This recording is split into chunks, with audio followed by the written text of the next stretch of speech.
नाजरीन, मैं हूँ सादिया बतूल और आप देख रहे हैं फ़ख्र न्यूज़। हुकूमत और पब्लिक प्राइवेट पार्टनरशिप से सड़क बनाने को हतमी शक्ल दे दी गई है। अहकामात जारी।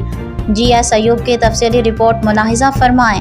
हुकूमत सिंध ने कराची पोर्ट टर्मिनल से जाम सादिक पुल तक एक एक्सप्रेस वे बनाने का फैसला किया है। ARY न्यूज़ ने पीर को रिपोर्ट किया। ये मनसूबा पब्लिक प्राइवेट पार्टनरशिप बोर्ड के इजलास में तय पाया, जिसकी सदारत वज़ीर आला मुराद अली शाह ने की। वज़ीर आला ने कहा, सड़क का 12.5 किलोमीटर हिस्सा ज़मीन से ऊपर होगा और बकिया हिस्सा ज़ेरे ज़मीन होगा। KPT टर्मिनल से एक्सप्रेस वे जाम सादिक पुल पर मनीर एक्सप्रेस वे से जुड़ेगी।